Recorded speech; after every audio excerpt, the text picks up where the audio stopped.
Shalom, anugerah dan kasih Tuhan kembali mempertemukan kita di minggu pagi ini. Kita masuk dalam minggu terakhir bulan Juli, anugerah yang begitu besar kita rasakan dalam pemeliharaan dan kasih sayang Tuhan. Kita akan merenungkan kebenaran firman Tuhan, namun sebelumnya mari kita berdoa. Bapa yang baik yang kami kenal di dalam Yesus Kristus, kami sungguh mengucap syukur kepadamu ya Tuhan. Anugerah-Mu besar atas kami yang sudah menyertai dan memberkati kami di sepanjang minggu yang sudah kami lalui. Dan di hari perhentian ini kami datang, kami rindu untuk dilawat lagi oleh kebenaran firman Tuhan. Ya Roh Kudus, tolong kami supaya kami boleh mengerti apa yang Engkau kehendaki melalui kebenaran firman-Mu. Dengan demikian kami dimampukan bukan hanya menjadi pemberita ataupun pembaca dan pendengar firman-Mu, tapi kami dimampukan untuk menjadi pelaku-pelaku firman-Mu yang setia. Terima kasih ya Bapa, bersabdalah bagi kami, karena kami sedia untuk mendengar. Layakkan hamba-Mu menjadi saluran berkat firman-Mu pada pagi hari ini. Di dalam nama Tuhan Yesus Kristus kami berdoa dan bersyukur. Amin.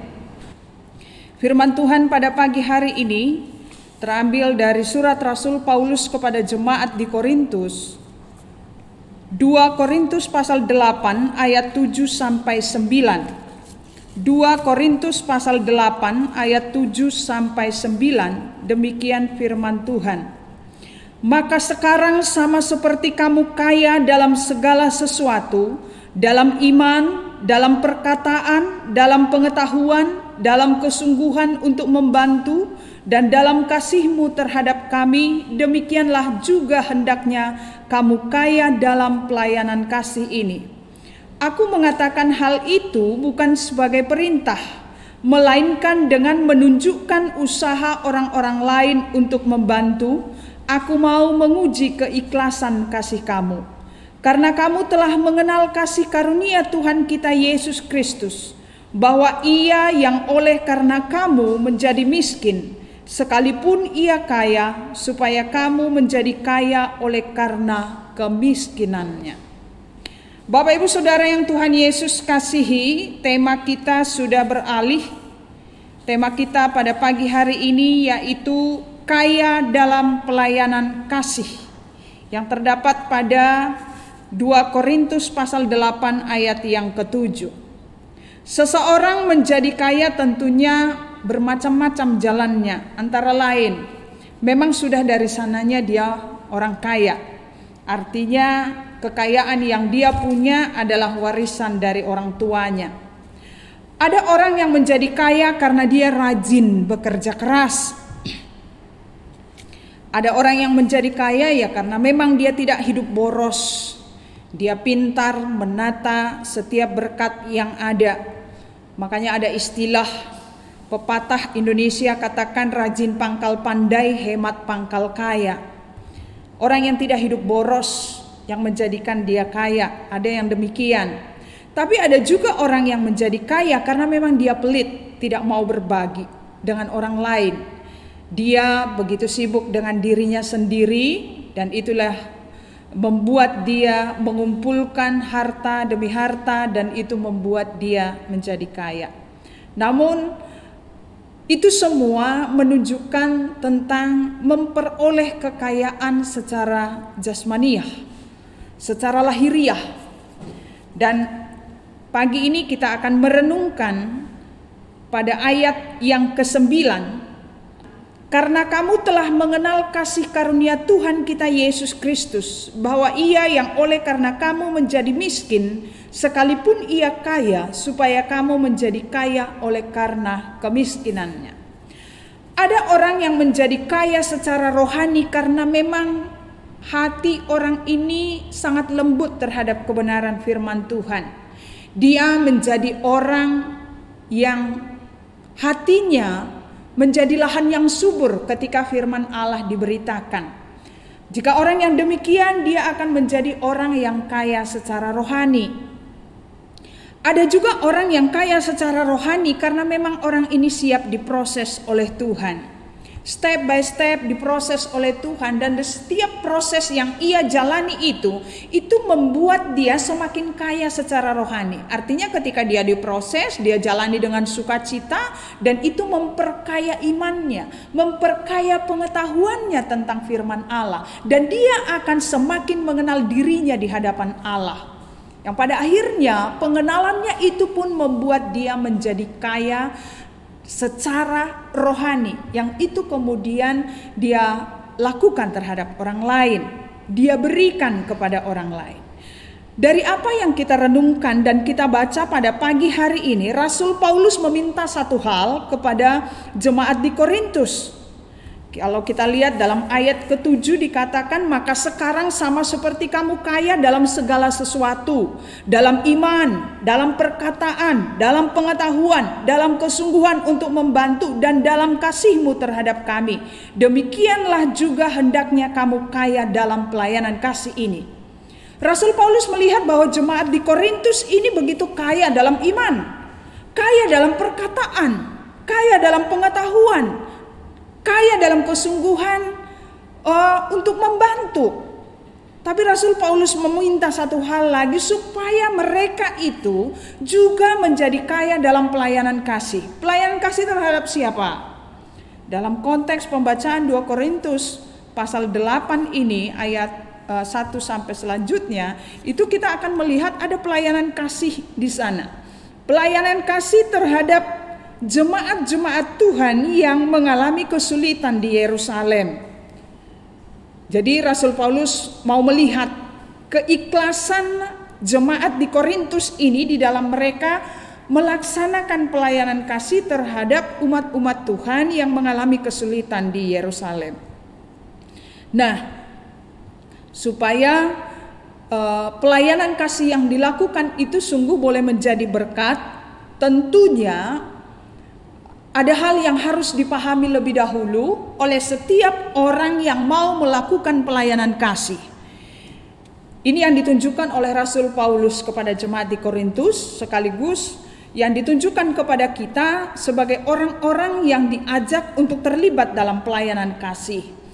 Apa yang harus menjadi dasar atau pondasi dalam kita melaksanakan pelayanan kasih, supaya kita bisa melakukannya dengan penuh keikhlasan, dan keikhlasan itu pada akhirnya mendatangkan berkat bagi orang yang menjadi tujuan pelayanan kasih itu. Yang menjadi dasar dan pondasinya adalah ayat yang ke-9. Karena kamu telah mengenal kasih karunia Tuhan kita Yesus Kristus. Kamu telah mengenal kasih karunia Tuhan kita Yesus Kristus. Ini yang harus menjadi dasar utama, harus menjadi pondasi bagi kita dalam melaksanakan pelayanan kasih. Kasih karunia Tuhan kita Yesus Kristus. Di sana dikatakan bahwa ia yang oleh karena kamu menjadi miskin, sekalipun ia kaya, supaya kamu menjadi kaya oleh karena kemiskinannya. Artinya apa yang Yesus lakukan itu menjadi pola, menjadi teladan bagi kita dalam kita melaksanakan pelayanan kasih. Sejenak kita akan melihat apa kasih karunia di dalam Yesus Kristus itu. Kita akan lihat ke belakang bagaimana manusia jatuh dalam dosa. Roma 3 ayat 23 katakan, karena semua orang telah berbuat dosa dan telah kehilangan kemuliaan Allah. Karena semua orang telah berbuat dosa dan telah kehilangan kemuliaan Allah. Manusia jatuh ke dalam dosa dan tidak ada satu orang pun lagi yang memiliki kemuliaan dan telah kehilangan kemuliaan Allah. Kalau kita lihat dalam Kejadian 1 ayat 28, sebelum manusia jatuh dalam dosa, di situ dikatakan, Allah memberkati mereka, lalu Allah berfirman kepada mereka, beranak cuculah dan bertambah banyak, penuhilah bumi dan taklukkanlah itu, berkuasalah atas ikan-ikan di laut dan burung-burung di udara, dan atas segala binatang yang merayap di bumi. Dan dalam Kejadian 2, 15-17 demikian. Tuhan Allah mengambil manusia itu dan menempatkannya dalam Taman Eden untuk mengusahakan dan memelihara taman itu. Lalu Tuhan Allah memberi perintah itu kepada manusia. Semua pohon dalam taman ini boleh kau makan buahnya dengan bebas. Tetapi pohon pengetahuan tentang yang baik dan yang jahat itu janganlah kau makan buahnya. Sebab pada hari engkau memakannya pastilah engkau mati. Kita melihat di sana bagaimana kehidupan di Taman Eden sebelum manusia jatuh dalam dosa. Tuhan memberikan kekuasaan penuh kepada manusia untuk menaklukkan bumi, beranak cucu. Bahkan dikatakan bahwa buah pohon dalam Taman Eden itu bebas, boleh dimakan bebas, kecuali buah satu pohon itu. Artinya apa? Begitu nikmat dan nyamannya sebenarnya kehidupan Taman Eden. Tetapi begitu manusia jatuh ke dalam dosa, apa fasilitas kenikmatan di Taman Eden itu menjadi rusak. Menjadi rusak. Dan akibatnya kita dapat lihat dalam Kejadian 3:16 sampai 19. Di sana kita akan melihat bagaimana perempuan akan menjadi susah payah dalam melahirkan. Bagaimana manusia itu harus berpeluh mencari makanannya. Dan pada akhirnya manusia itu harus kembali menjadi debu. Itu kita lihat akibat dosa yang terjadi pada manusia. Manusia mengalami kehancuran. Manusia menjadi papa, tidak lagi punya apa-apa, tidak lagi memiliki keindahan dan semua yang ada di Taman Eden itu. Manusia menjadi miskin. Manusia menjadi miskin. Persekutuan dengan Allah rusak. Dan sejak itu tidak ada lagi sesuatu yang baik dalam diri manusia. Tidak ada lagi sesuatu yang baik dalam diri manusia. Bahkan dalam Kejadian 6 ayat 5 dikatakan, kejahatan semakin merajalela Bapak Ibu. Kejadian 6 ayat 5, ketika dilihat Tuhan bahwa kejahatan manusia besar di bumi, dan bahwa segala kecenderungan hatinya selalu membuahkan kejahatan semata-mata. Setelah manusia jatuh dalam dosa, kecenderungan hati manusia adalah untuk melakukan kejahatan. Membuahkan kejahatan, itulah kecenderungan hatinya. Namun Allah begitu bermurah hati. Allah begitu mengasihi supaya kehancuran manusia akibat dosa itu tidak lagi menjadi bagiannya. Untuk memulihkan itu Yesus memberikan kasih karunia-Nya dengan jalan menjadi miskin karena kita sekalipun Ia kaya. Supaya kita yang miskin akibat dosa tadi kita menjadi kaya. Tentu yang dimaksud di sini adalah kaya secara rohani. Supaya oleh kemiskinannya kita menjadi kaya. Kita lihat kembali bukti kerelaannya dia menjadi miskin. Bagaimana peristiwa kelahiran Yesus sebagai bayi Natal. Ia lahir di kandang yang hina dan dia ditaruh di palungan. Kita melihat di sana, sesederhananya kehidupan kita, saya percaya bahwa tidak ada satupun di antara kita yang lahir di kandang. Tidak ada satupun di antara kita yang begitu lahir ditaruh di palungan. Tapi itu Yesus alami. Dia menjadi miskin supaya kita menjadi kaya. Dan setelah genap 8 hari harus disunat sesuai tradisi Yahudi. Mereka harus mempersembahkan domba. Tetapi tidak mampu. Yang harusnya mempersembahkan domba digantikan dengan merpati atau tekukur. Itu untuk keluarga yang tidak mampu. Itu menunjukkan apa? Bahwa Yesus menjadi miskin demi menjangkau saudara dan saya. Bahkan dalam Lukas 9 ayat 58 di sana Yesus katakan, serigala mempunyai liang, burung mempunyai sarang, tetapi anak manusia tidak mempunyai tempat untuk meletakkan kepalanya. Kita melihat bagaimana keadaan Yesus. Dan puncak dari kemiskinannya itu adalah dalam Filipi 2 ayat 5 sampai 8. Kita akan membaca di sana, kita akan merenungkan dan melihat di sana bagaimana Yesus meninggalkan kemuliaannya. Tahta kemuliaannya ditinggalkan untuk menjangkau saudara dan saya. Dia tidak lagi menganggap kesetaraan dengan Allah. Dia mengosongkan dirinya, mengambil rupa sebagai seorang hamba. Bahkan ia sebagai manusia, ia mati, bahkan mati di kayu salib. Kematian yang sangat memilukan ketika seorang mati di kayu salib. Tapi itu Yesus ambil alih demi saudara dan saya. Dia yang kaya, dia tinggalkan kemuliaannya, dia tinggalkan segalanya demi menjangkau saudara dan saya. Ia mati, setelah disalibkan ia mati, kemudian ia bangkit, ia naik ke surga, sehingga kita bisa menjadi ahli waris kerajaan surga. Itulah yang dikatakan menjadikan kita kaya. Kalau dosa itu membuat kita miskin dan kita tidak berhak lagi atas kehidupan kekal, tetapi karena kasih karunia dalam Yesus Kristus, Yesus yang mau rela menjadi miskin supaya saudara dan saya menjadi kaya, dan kita menjadi ahli waris kerajaan Allah.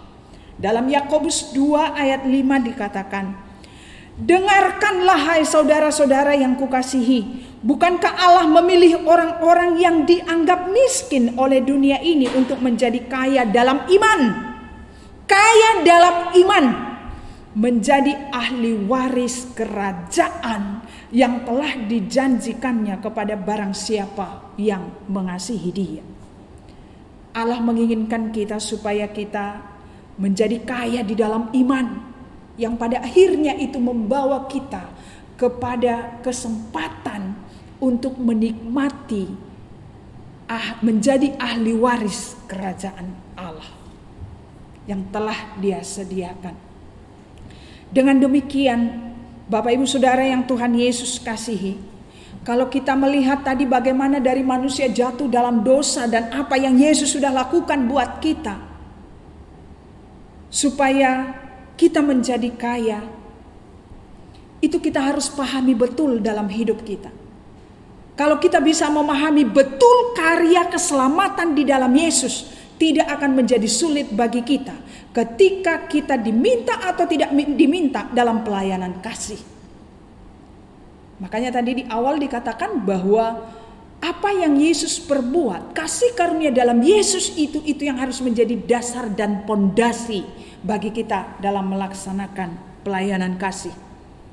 Namun demikian, yang bukan hanya pemahaman karya Yesus itu, bukan hanya cukup dipahami dan dimengerti saja, tetapi yang jauh lebih penting lagi adalah ketika kita menerima Yesus Kristus sebagai Tuhan dan Juru Selamat kita pribadi, itulah yang akan menolong kita melakukan pelayanan kasih seperti apa yang Allah kehendaki. Kalau kita menerima Yesus sebagai Tuhan dan Juru Selamat kita, kita akan mengenal siapa diri kita di hadapan Tuhan. Kita akan mengenal siapa diri kita yang telah jatuh dalam dosa yang harusnya maut menjadi bagian kita. Tapi karena kasih karunia itu, dan ketika kita terima Dia sebagai Tuhan dan Juru Selamat kita akan dimampukan. Dan apapun yang kita lakukan, kita akan bercermin kepada apa yang Yesus lakukan sebagai Tuhan dan Juru Selamat kita. Dengan demikian, kalau itu benar-benar kita pahami, kita hidupi bahwa Yesus itu adalah Tuhan dan Juru Selamat kita, maka tidak akan ada alasan bagi kita untuk tidak melakukan pelayanan kasih. Tidak ada lagi alasan ketika diminta untuk melakukan pelayanan kasih. Alasan klasik yang sering terjadi adalah apa? Saya aja masih kurang kok. Bagaimana saya membantu orang lain? Saya masih kurang.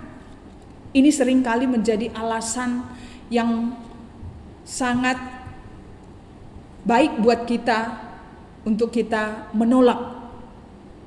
Bapak Ibu tentunya masih ingat firman Tuhan yang pernah saya sampaikan beberapa waktu yang lalu. Ketika kita mau melakukan pelayanan kasih, jangan katakan saya saja masih kurang. Tentunya masih ingat beberapa waktu lalu. Yaitu apa? Minta benih itu dari Tuhan, maka Tuhan akan berikan benih itu. Itu yang harus kita lakukan. Jadi jangan buru-buru tolak pelayanan kasih ketika Anda diminta untuk melakukan pelayanan kasih. Dalam melakukan pelayanan kasih, memberi karena apa? Memberi karena sudah diberi. Pemberian itu relatif, Bapak Ibu. Ada yang besar, ada yang kecil. Ya tentunya sesuai dengan kemampuan kita. Sesuai dengan kemampuan kita. Ya, kalau kita tidak mampu, ya kita mintalah pada Tuhan benih itu. Jadi jangan menjadi penghalang untuk kita melakukan pelayanan kasih. Memberi itu relatif, bisa besar, bisa kecil. Hanya bagaimana hati kita dipenuhi dengan rasa kaya secara rohani ketika kita mau ambil bagian di dalamnya. Memberi karena dorongan kasih. Memberi karena dorongan kasih. Jadi kasih yang sudah dialami dalam karunia Yesus Kristus dalam dirinya, itulah yang mendorong dia untuk kembali melakukan kasih kepada orang lain. Jadi ketika dia memberi, dia akan dilakukan dengan dorongan kasih. Memberi bukan dengan karena ada motivasi.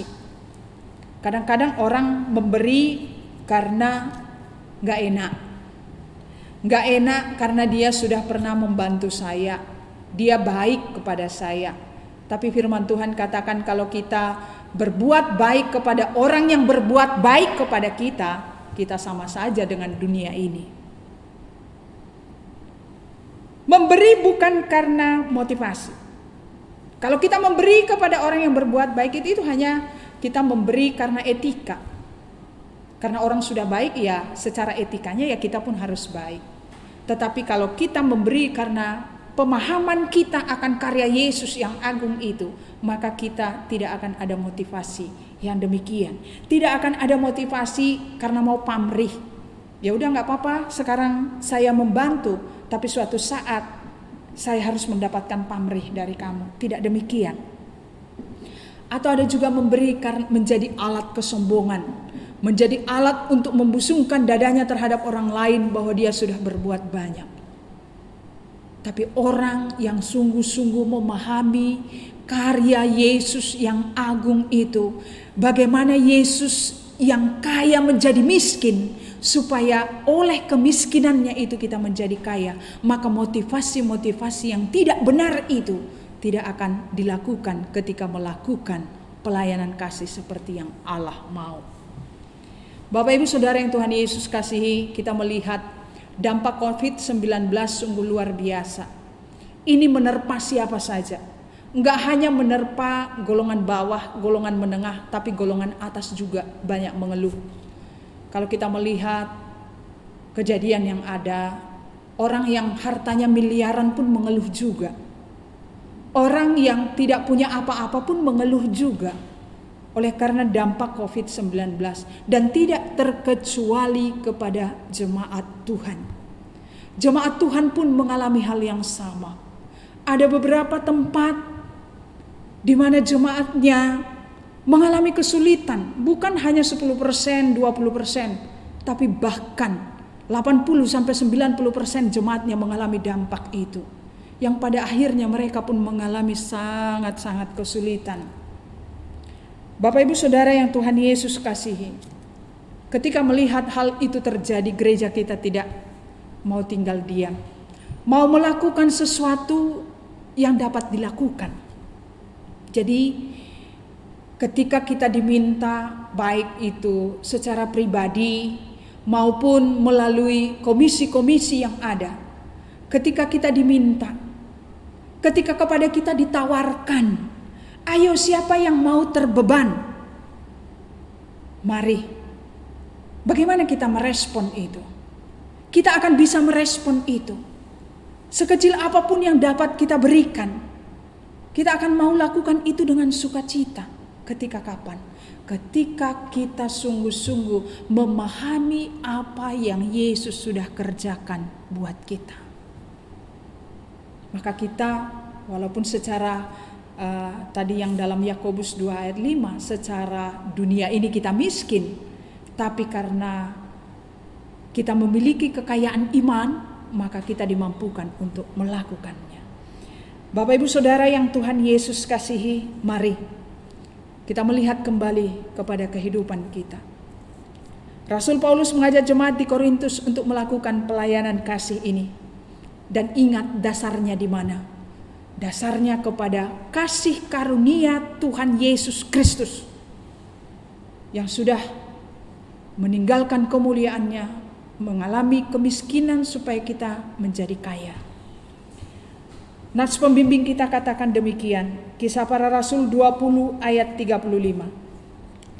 Dalam segala sesuatu telah kuberikan contoh kepada kamu, bahwa dengan bekerja demikian kita harus membantu orang-orang yang lemah dan harus mengingat perkataan Tuhan Yesus, sebab ia sendiri telah mengatakan, adalah lebih berbahagia memberi daripada menerima. Adalah lebih berbahagia memberi daripada menerima. Tuhan Yesus memberkati kita. Biarlah kasih karunia di dalam Yesus Kristus memenuhi hati kita untuk kita melakukan pelayanan kasih. Dengan demikian kita menjadi orang-orang yang kaya dalam pelayanan kasih. Tuhan Yesus memberkati kita. Amin. Mari kita berdoa, mengucap syukur untuk kebenaran firman Tuhan. Ya Allah yang kami sembah di dalam Yesus Kristus, kami sungguh mengucap syukur untuk lawatan-Mu melalui kebenaran firman-Mu. Kami kembali belajar kepada kebenaran firman-Mu ya Tuhan. Engkau menghendaki kami kaya dalam pelayanan kasih. Namun kami tidak akan mampu melakukan pelayanan kasih apabila kami tidak memiliki pondasi yang benar. Apabila kami tidak memiliki dasar yang benar sesuai dengan kebenaran firman-Mu. Kami harus menerima Engkau Yesus sebagai Tuhan dan Juru Selamat kami yang hidup. Supaya pelayanan kasih yang kami lakukan memiliki motivasi yang benar di hadapan Tuhan. Dan itu sesuai kehendak Tuhan.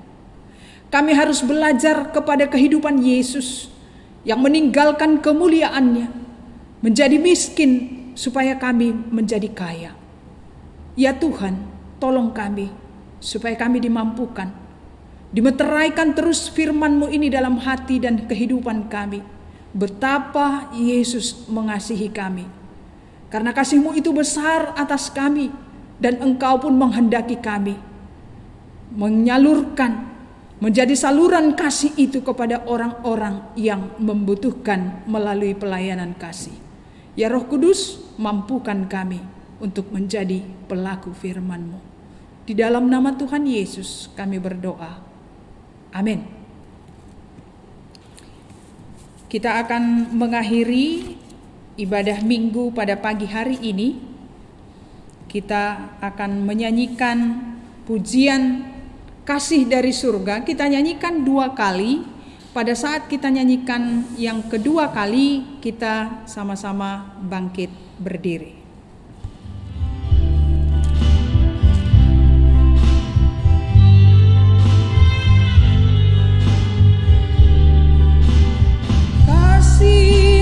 Surga memenuhi tempat ini, kasih dari Bapa surgawi, kasih dari Yesus mengalir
Kekasih-kekasih Tuhan, mari kita kembali ke dalam kenyataan hidup kita.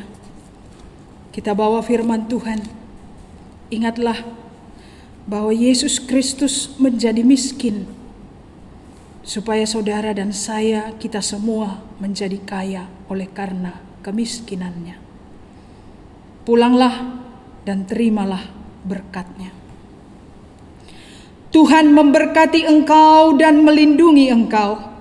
Tuhan menyinari engkau dengan wajah-Nya dan memberi engkau kasih karunia. Tuhan menghadapkan wajah-Nya kepadamu dan memberi engkau damai sejahtera. Amin.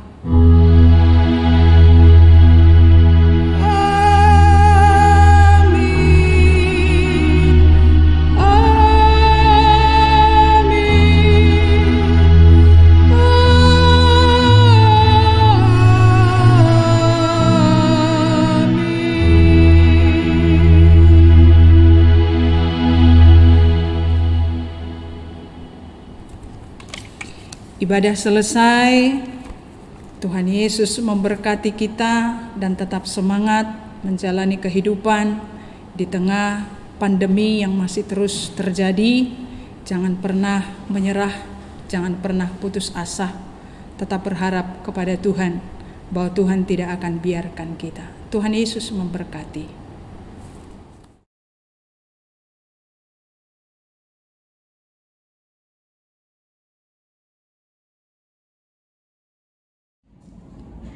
Shalom, kita dari Muda-Mudi Betania.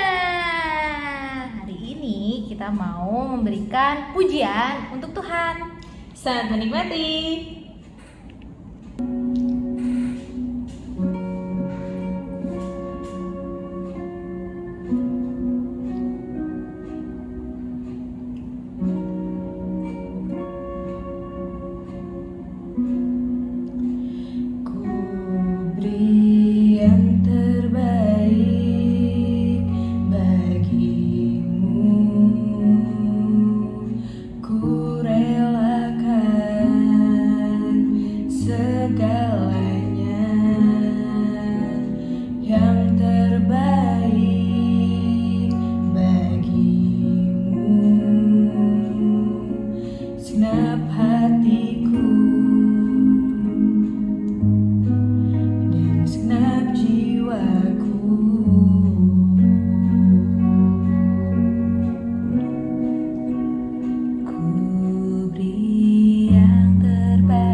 Terima kasih, Tuhan Yesus memberkati.